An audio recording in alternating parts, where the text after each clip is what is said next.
Hey guys, this is John. And Austin. And Brett. Well, he jumped right in there, didn't he? So we've got Brett here as well. We've got a little bit of an interesting scenario today. We're going to get Austin for one thing and then kick him out of here so we can try and save his voice a little bit. John doesn't want my beautiful voice on the show today. Do you hear that? I'm a little under the weather. Yeah, it's not great. It's not great. So we're going to do one thing with Austin, then we're going to kick him loose, and Brett and I are going to take care of the rest. All right. So one of the things that we keep hearing about in the news, and we've talked about it a few times, is Beyond Meat's new steak tips. So we were going to do just a short little podcast, no Austin. It was going to just be me and Patrick. And then I just happened to see an article. I'm like, I wonder if Walmart has them yet. Turned out they did. So I ran down there, and these are Beyond Meat steak tips. They're a frozen product that we then put in a pan for about 5, maybe a little bit longer minutes to let it sear. I can tell you the smell of them not cooked at all is very gross. Very, very gross. Once they cook, Brett described it as sometimes and sometimes funky. So it smells like Salisbury steak to me.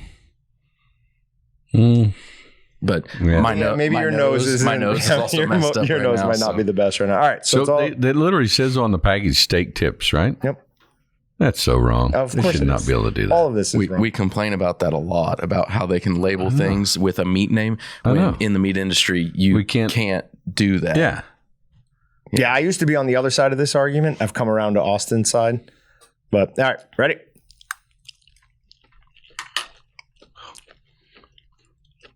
Rubbery texture. Very rubbery. It looks like a good texture. Mm-hmm. You know what it is?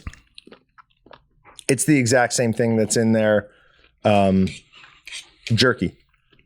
It's pea protein. I can taste it. Really? Yeah, I hate that taste. Yeah. I hate that tast. I get a little bit of pea flavor in there. No, we all have to finish what I put on everyone's plate. So I do want to know, why did I get like a 2 pound We all have to pile finish of it? Everything that's on the plate. And you got like half an ounce. Way it went. And he got like an ounce. That's just the way it went. It's not my fault. To be honest, it's not that bad. It's not good. It's not. I've said it. Go ahead. Well, I was going to say, the first bite was, I'm like, that's not horrible. Kind of funky. And then I had another one, and I was like, yeah, that's so rubbery. And oh yeah, the aftertaste is not good. Yeah, it's after you stop eating it, then you just want to wash your mouth out. I also do think I just had another little small piece that was mostly seared, and that changes things a little bit too. I think it tastes better than some of their other stuff is. It tastes better than the non-meat jerkies we've had. Absolutely, and that is Beyond Meat as well. Yeah. So however, I prepared. Ooh, smart. Can I have one? Yeah. I went out to my truck and got some breath savers because I know what you guys do in here. And I've seen the look on your faces. And I'm like, I'm going to have something to get rid of that nasty taste. If you want, I've got some seep calls at my desk, and that will just numb your mouth up and you won't taste anything. I made the mistake of earlier. I got to continually drink fluid. Otherwise, my voice gets real bad. Yeah. And I was talking with couple people from FedEx this morning, and so loaded up on some Cepacol, took a Mountain Dew with me as we were walking out to the warehouse, got out there, and I'm drinking Mountain Dew, and I'm like, this is water.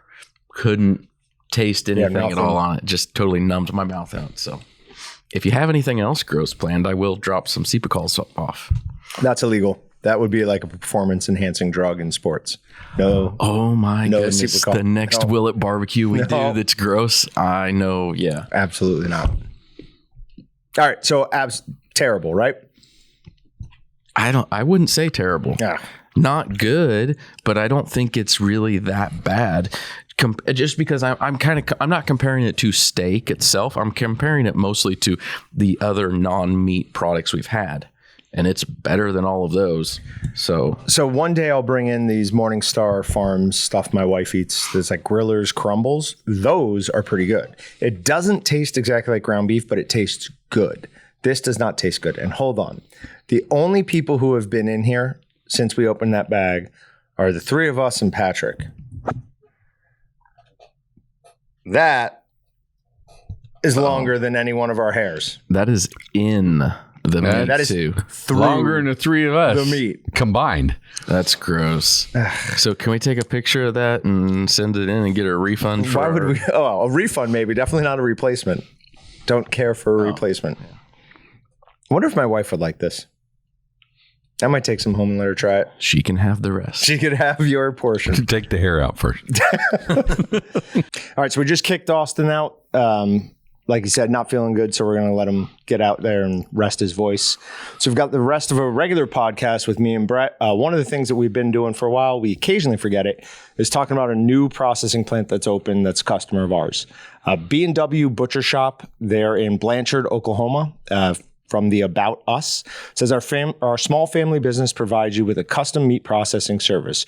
Go ahead and give us a call to get on the books at B&W Butcher Shop, LLC. Our number one priority is providing a quality service to farmers and ranchers to put food on the tables of families in our community, which sounds awesome. We hope to have your business. That's 95 cents a pound hanging weight for cattle with an $85 slaughter fee, 85 cents a pound for pig, again with an $85 slaughter fee. So go ahead and look them up if you're in the Blanchard, Oklahoma area. It's a good way to support local businesses and know where your food is coming from. Very important. Now, were you here early today? Again? Brett has been trying to beat me in. No, I was here late last night, so I was not here. Oh, that's right. You came in last night. So earlier this week, I come in and I'm generally the first person here, and Brett is already getting out of his car as I'm pulling into the parking lot. I still beat you to the door. You did. I think I still get changing shoes. Yeah, it was close, but I got it. So anyways, I was trying to get in earlier and earlier. And then this morning, all excited. My wife woke up super early, went to the gym. I woke up, just slept in because I haven't been feeling well. I was going to come in at 6, walk out into the garage, and my dog is freaking out running around the garage. And he's got this halo collar thing that's been somewhat on the fritz. So it's been like shocking him or rumbling him when he's where he's supposed to be. Like it's sensing he's out of bounds. Mm-hmm. We think we fixed it. So that's my initial thought. So I'm like, oh no, buddy, come here. And I go to take it off him. And as I grab the collar, it hits me and my hand is wet. And I was like, skunk. Oh, no. He got sprayed by a skunk this morning. Oh, no. So instead of being in at a relatively early hour, I don't think I made it until like 7:45. And luckily I had a little bit of, what is it? It is the 3% hydrogen peroxide, that baking soda, and some Dawn dish soap. But then I had to run out to get more of it because it didn't have enough to get all of it. I was so mad at him. Oh my God, I was so mad at him. So anyways, that's how my morning started. Then we get here and Chris Hahn comes, I'm talking to Flip, and he's like, hey, I've come to find the two most mechanically inclined people I know. And I'm like, well, that's not me. The ice machine. Yeah. So we're just like, I was like, all right, this day's not going to go well. So just be in a good mood. That is the best you can do on days like this. All right. Another thing. I thought that was the meat cooking. You thought what was that smell? Oh, no. I made sure everybody in my office, I was like, hey, if you smell any skunk, let me know. I will leave. I was very, very studious in washing myself down for sure. We've got Pass It On.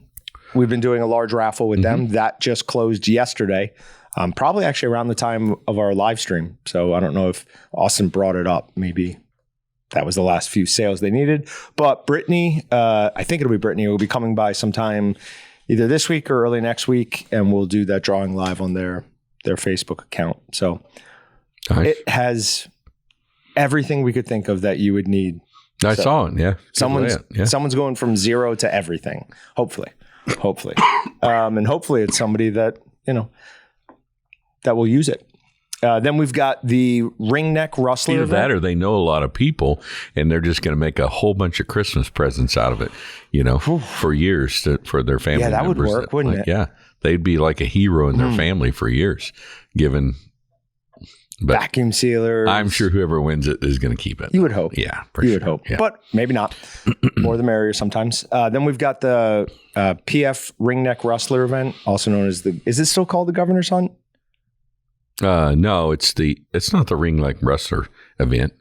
Oh, that's the banquet. What is the other one I'm talking about? You're thinking of the Ringneck Classic. Classic. That's right. Yeah. Classic. So anyways, the Ringneck Rustler event is the cotillion. It's Pheasants Forever's big banquet of the year. That is Thursday night. Starts at 6, I think. I think it starts at 5:30. Yeah. That is where we will all spend too much money trying to win guns that we I'm going to win a gun this year. For. I'm going to win a gun. I won the gun last year. That's what started the whole me winning thing. So I'd like to get that started again. It's been a while since I won that crossbow. Yeah. A couple months. I haven't won. Doesn't seem fair. Yeah, I won a gun for like 6 months. This could be the year from Pass It On that no Walton wins a weekly gun. Because yours was last year. You said 6 months, but it's longer than that. Well, from Pass It On, I haven't won a gun for several years because I can't anymore because I'm on the board. Oh. So I can't win anything. That's unfortunate. Yeah. So I just get the enjoyment out of looking at my weekly email for the gun a week winner to see if I know it. And yeah, it's amazing every few weeks. I mean, there's people from all over the country that win, but yeah, it seems like every month or so it's somebody? Yeah, I know somebody. That's good. One of our employees' dads won it here last month. Oh, boss. Henry. Yeah. I saw that. That was good. Yeah. It's nice. Then we've got the governor's hunt. We're going to go out to Colby, Kansas. It'll be Brett, myself, the shipping manager, Sandy, and that's it. That's all we're bringing this year. Colton Cook? Mm-hmm. I don't want to go anymore. I don't want to go anymore. I'm going to get shot. I'm absolutely going to get shot. No, that should be a blast. That'll be fun. Good. And then, have you had a chance to use your Chief Upland vest yet? No. Neither have I. That'll be my first outing. Awesome. No, I take that back. No, it won't because I'll be hunting that whole week before it. Oh, that's right. I'll be in South Dakota. So we get home on a Thursday evening and then we leave Friday morning for Colby. So hope I'm up for it. I would hope so too. We might have a slower Brett out in the field. Well, do you know what the hunting's like up in South Dakota? I mean, that land can get... It'll be like on a preserve, so... It can still... I hope there's wild birds, because I'd rather shoot wild birds, but yeah. I'm sure there'll be plenty of birds. Yeah, but it could be pretty hilly. You could be going up and down. No, it's... There's a South Dakota flat part of it? Yeah. Okay. Well, that's good at least. You won't be too tired. Yeah, surely not. Yeah. I just hope we go with the same family we went with last year. Yeah, they haven't asked. I mean, if they put us with them, it's great. Cool. They're a great host. They absolutely were. And then this weekend should be, hopefully, as long as the weather holds out a little bit on Sunday, I'm going deer hunting. So I'm going with Adam. This Sunday? Uh-huh. He's got a blind southwest of town that he's willing to let me use. I've got my antlerless tag and regular tag. For a crossbow? Uh-huh. So I had been shooting with points, and man, I was accurate with it. Like at 25 yards, fletching's basically touching. Mm-hmm. And Adam brought up, he's like, hey, you're going to buy broadheads, right? I'm like, yeah, of course. He's like, well, broadheads fly a little bit differently. And that's news to me. So I was like, oh, great. So I went out and bought some broadheads with a test point, I think is what they call it. And man, it took me a while to get that sighted back in. Really? Yeah. And I'm still, I don't think, as accurate with it.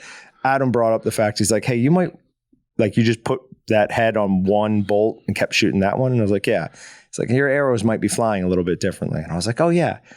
When I would shoot, like two would be right next to each other and the other one would be like an inch off or so. So I'm going to go back and retry that. But yeah, hopefully I will have some deer in my freezer come next week. If you actually shoot one, is he going to be around? Kind of help you? Are you pretty confident? Oh no, I'm confident I can do it. Okay. Yeah. I think the plan at least is like to get there, kind of get set up, and then I don't want to, have his whole day be that. Okay. So then I'll just take care of it from there. The danger is that there is somebody else's land very close. So if I make a poor shot, I'm going to be on phone calls with somebody who owns a land in California, being like, hey, is there anyone over there? Can I go get it? Am I going to get shot? Yeah. So a lot of pressure, but should be a good time. You're not going to be that guy that drives around with it in the bed of your pickup for 8 hours? No, I've got a plan for everything already. Yep, already got a plan for everything. I know you know better than that. Yes. I just want to throw it out there. And I'll have deer and wild game rinse with me, ready to spray the entry and exit holes. Got it as quick as I can. Do all that. So I'm very much looking forward to that. Right. Oddly, I think what I'm most looking forward to is feeding my dogs the heart. So the one time I fed them venison before, like my dogs obviously love meat just like every dog, but you know, they get almost used to it and they're like, oh yeah, beef, it's so good. Their eyes get big. When I fed them venison, something like primal kicked on in their eyes. They're like, that's what I'm supposed to eat. I remember. It is amazing to see. So I'm looking forward to that. You're not deer hunter, right? Were you ever? I bow hunted some, but never shot anything. Compound bow? Mm-hmm. Okay. Yeah. I guess that would be like the next step because I feel like crossbow is significantly easier. I was young, before kids. Before four. Yeah, before four. Before any of the four kids. So, and I had some time and I enjoyed kind of being out there. I've always hunted upland birds. I've done that since I was, 13 years old or something. So that's always been my thing. I used to duck hunt and dove hunt too, but I've just kind of settled in. I just do upland. Dove hunting, fine. Duck. I mean, I like duck. Yeah. But I don't feel like the cold. The decoys. I'd rather take a nice walk on upland. When I'm out, you're walking pheasant or quail and in Kansas here, and you're just got a nice walk out in the country. Yeah. That's way better than huddling in a blind, freezing cold. And sitting still. I like to move. Yeah. Yeah. That will be my biggest challenge is not talking and sitting still. Two things I don't excel at. So we'll see. Yeah. Hopefully I have success. Hopefully. All right. Moving on to Meat Matters. Okay. So we've got a bunch of articles here. One at the end almost makes me think you were listening to the live stream last night, and that's why you were interested in being on this podcast. Because I even said we've got a story for tomorrow's podcast that is tangentially at best related to what we do. So I thought maybe you heard that and were like, I better get on there and reel him back in. No, Austin walked in my office a while ago and said, hey, I'm not going to stay in the podcast. Are you doing anything? Would you want to go in there? Okay. That's how I know. Sounds good. All right. So the first one is a meat recession coming? Now, this is from Fox Business. Brett sent it. Patrick was also talking about it. From the article, it says, online meat delivery company Good Ranchers warned customers on social media that a meat recession is knocking and supply is about to be tight. The cattle herd is shrunk due to droughts. Now, we knew that. We'd been talking about that for a while. Our total meat supply for the coming year is down significantly. This is one of the main reasons a meat recession is coming. So, you think differently. No. I don't know. So I've got my quarter coming from Crable's, and reading this, I emailed them again. I was like, hey, just want to make sure we're still good for this, because the steaks I've been getting from the grocery store recently have been terrible. Like really bad quality. Yeah. Really bad quality. Sam's a little bit better. Obviously our friends Walnut, significantly better. But I think it's all the cows pushed to slaughter early because of the droughts. Right? Could be. Why would you think not? Well, I think most of what's going to slaughter from the droughts are not steers that they're still running those out.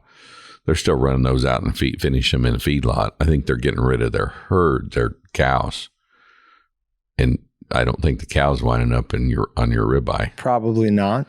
So, but they were sending them to slaughter. They weren't sending them to feedlots. Mm-hmm. Right? That was the ranchers were like, can't even afford to get it to a feedlot. Right. Just get it to slaughter. So those are going to make their way to the store. What will they get to the store as ribeyes, or are they just going to get in there as ground beef? Oh, that's okay. So you think that anything that would be a lesser quality, they would still just grind up, even if that's what's available? That's my guess. I don't know that. I wouldn't. I'm not the expert there, but that'd be my thought. Yeah. Because if they've got, if they've got feeders, they're going to go ahead and feed those out. Okay. And make their money there. They're just reducing their herd size by getting rid of cows, is what I understood. Yeah, the price of ground beef hasn't dropped really, has it? I mean, it stopped climbing for a while. Yeah. I don't know where it goes. Yeah. Yeah. All right. According to the United States Department of Agriculture, the number of cattle moving from a pasture into a feedlot to be conditioned for slaughter in September fell 4% nationwide. In Kansas, that number was 11%. It's a big number. That is a big number. Mm-hmm. That's a very scary number. It takes roughly 19 to 24 months from when a rancher decides to use a female for breeding to when its offspring are ready to be slaughtered. 19 is pretty short, right? Because we got gestation.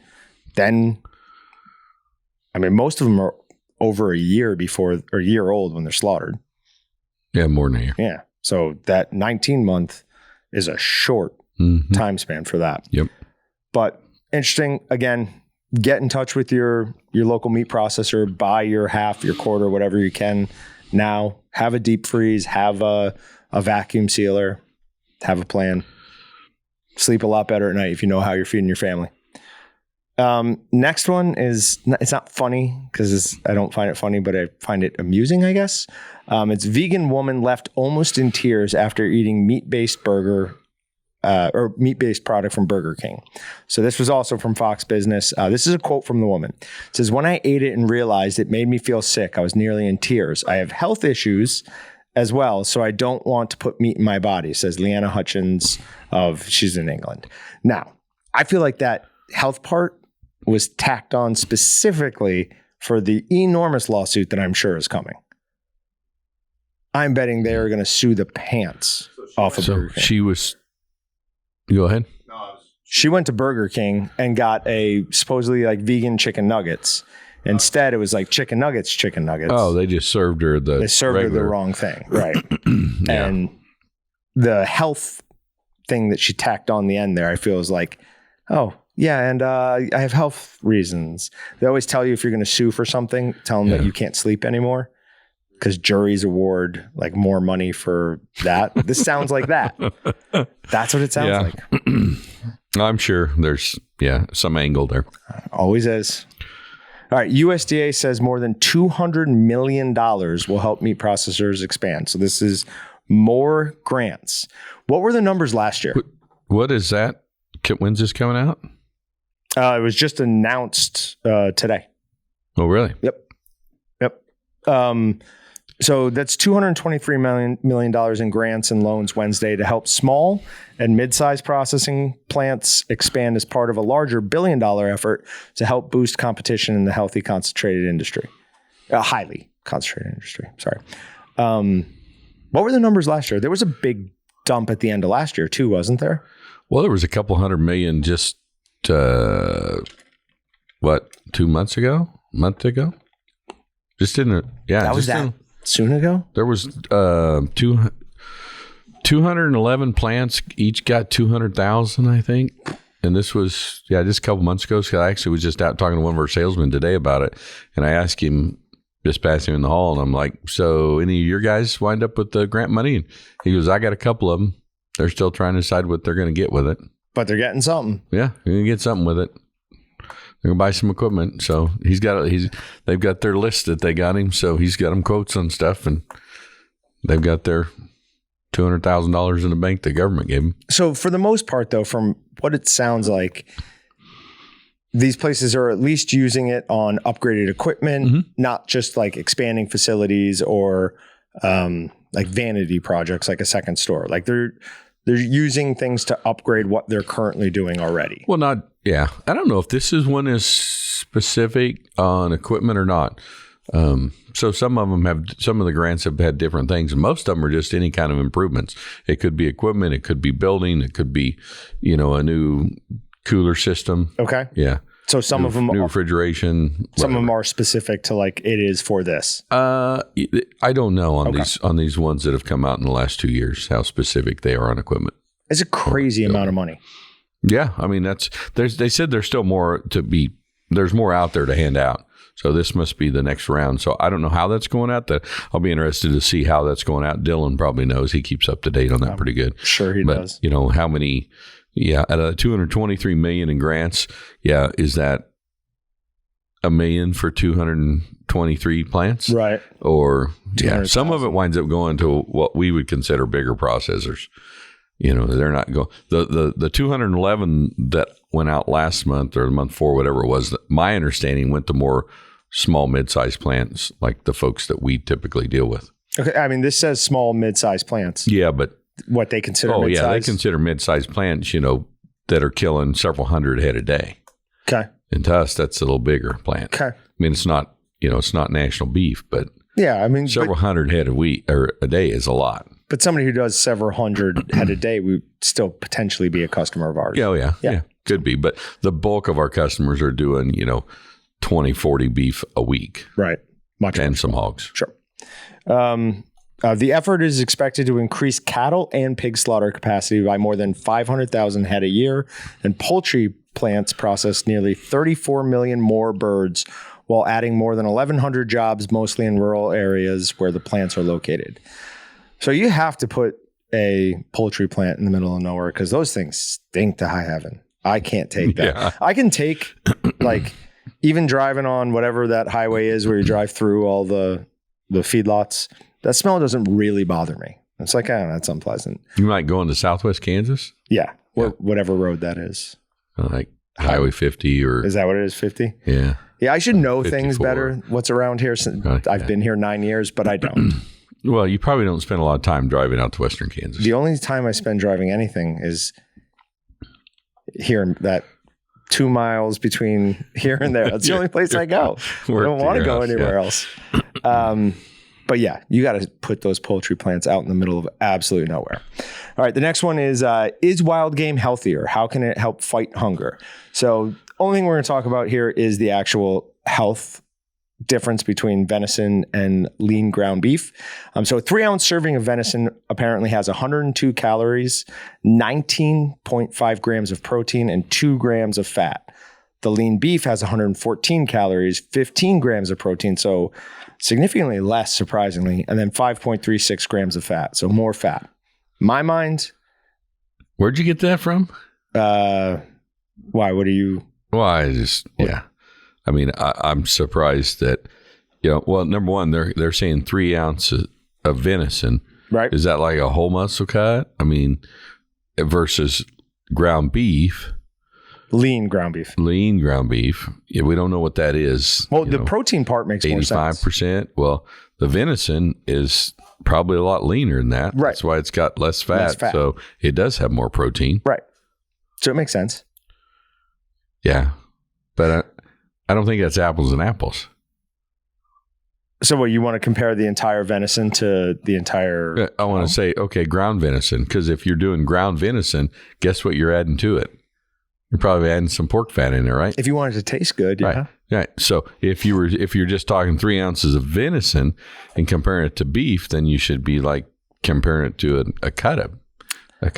So my note to the side here says, get ready for me to be as superior to you all as vegans are to us. Like, oh, I'm so much better. I eat better, cleaner meat. This would have worked better with Austin, but Brett just shot that down by pointing out the fallacy there. It doesn't make sense to me, but now there are some things like my plan at least is to do anything that's large enough. I'm going to cut up for jerky. Take out the back straps, everything else, anything that's large enough. Yeah. And the football roast, everything else I'm going to cut up into strips for jerky. The rest of it I'll ground up and either make snack sticks or more likely probably ground and form jerky because I've just been on a huge jerky kick recently. You got some pork fat already for it? Or are you going to wait till I'm going to wait till I make sure I actually get one. Okay. Because, don't count your chickens till they hatch, I guess. Yeah. All right. Next one is new meat processing plant to create hundreds of jobs in Southern Illinois. So this is a very short article from MSN. It is the Saline River Farms LLC announced details of a new USDA beef and pork processing facility plant in Creel Springs. The company said the new plant will create more than 400 new jobs and is projected to process 40 million pounds of beef and 19 million pounds of pork every year. That's a decent amount. Yeah. That's a lot. So that's not 40 beef a week. That is not 40 beef a week. When I first read this, I was just like, oh, that's, interesting. And then I kind of read it again. I'm like, 40 million with 400 people? I mean, that's a decent amount of workers, but still, that is a ton. As I'm saying that, I'm wondering where one of these articles that you had sent me is. Why is the textile factory thing not in here? Did we talk about that last week? Brett, you sent me an article about a meat process. Yes, we did talk about it. That's right. Okay. Sorry, we talked about that last week. Brett will send me articles throughout the day as they just pop up on his thing, and sometimes we've used them, and he gets sad. Sometimes and sometimes not. Yeah. They've been very helpful on numerous occasions. I'm usually a couple weeks behind on podcasts, so by the time the podcast comes out after 2 weeks, I forgot whatever it is that I gave you. So I'm sure that's fair. I wouldn't notice it. You got other things on your mind. You look like you're trying to do some math there. What are we doing? I was going to figure out if they were increasing 500,000 head a year, and they're spending. Is it $1 billion? Is the $1 billion is what that goes into the 500,000 head, or is the 223 million? You're asking the wrong guy for math. I can convert ounces to like pounds and grams easily. Once we start talking dollars, my brain just goes, no, we're not doing that. 500. Huh. What do you got? Well, it'd be $2,000. The government's giving out $2,000 per head. Wow. Now that says yearly. So that 10 years, that's $200 a head if you spread it out over 10 years. Is it even it just winds up when they give away money like that, when you start doing the math inefficient, and you're like, well, that doesn't even make sense. Why don't we just go buy? Yeah. That's so inefficient. And that $1 billion is what they're giving away after they. Now, usually I always have to talk you out of the getting off topic, but I'm going to do it today because they're giving out $1 billion, but they took about $2 billion from us as taxpayers to then turn around and give somebody else $1 billion. Oh yeah, and you can after they took their $1 billion to fund Washington D.C. Well, you can also be guaranteed that some of that $1 billion isn't making its way to a final processor. It's going to something else. Mm-hmm. Happens all the time. Oh, we had X amount of dollars left over. Yeah. So we put it in the slush fund. It's a lot of money. It is a lot of money. All right. So I didn't really understand this story. I was kind of hoping I wasn't going to even talk about it unless I had somebody else. It says that they have cut the expectations for U.S. corn and soybeans. If you look at the actual article, the graph they show seems fairly alarming for corn and soybeans. But then when you read down, it says it like cut from 14.7 billion to 14.7 billion.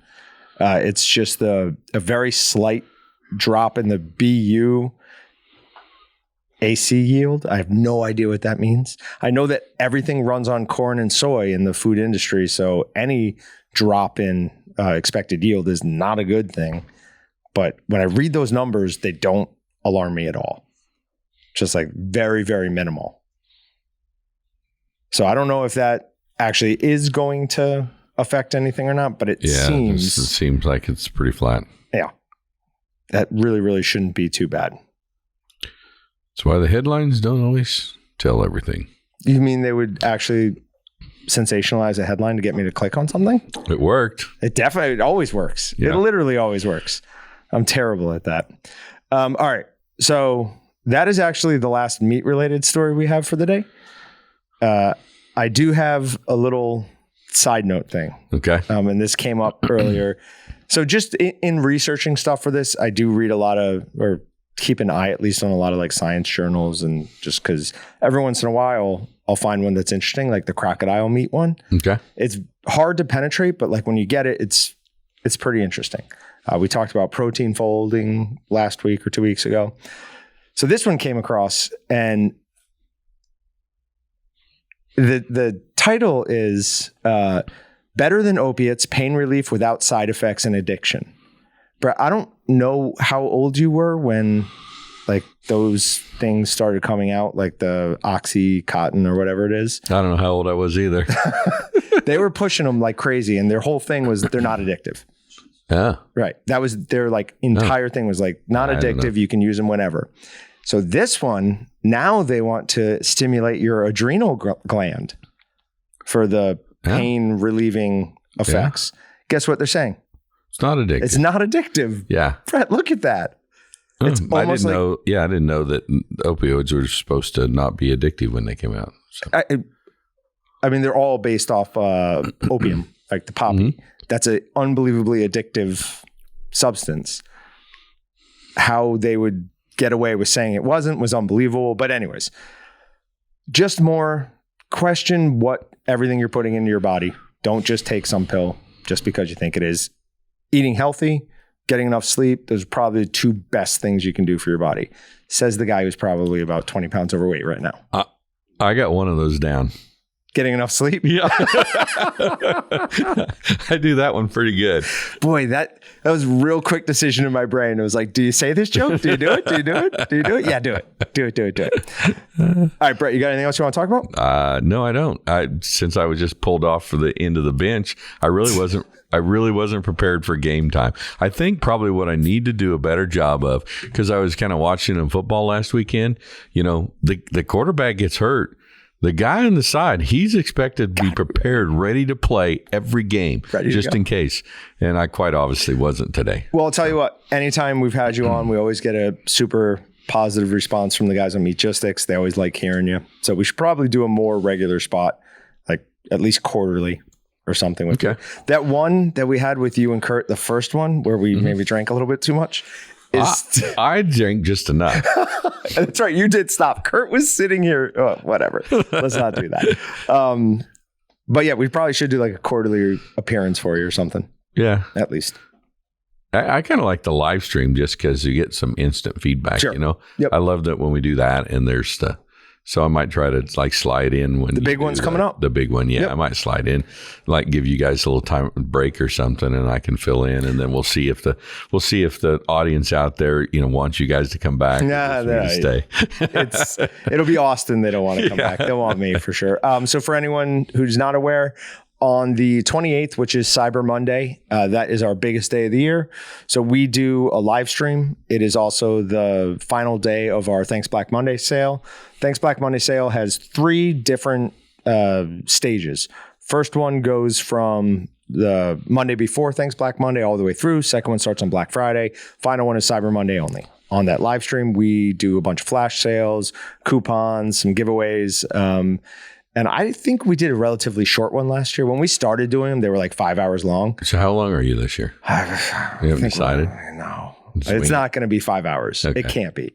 We would just be, the first 2 years we did that, we were just like, we can't do this again. It just drains you. And then you got to come back to work the next day. And it's just impossible. But that is also going to be our end of the month live stream. So we'll draw a winner for this month's giveaway, which is the knife set. So hopefully we'll see you guys all there. Thanks for checking out the Meatgistics podcast. To shop everything but the meat, head on over to waltons.com. To get your meat processing questions answered by experts and enthusiasts alike, head on over to our online community at meatgistics.com. Waltons, everything but the meat.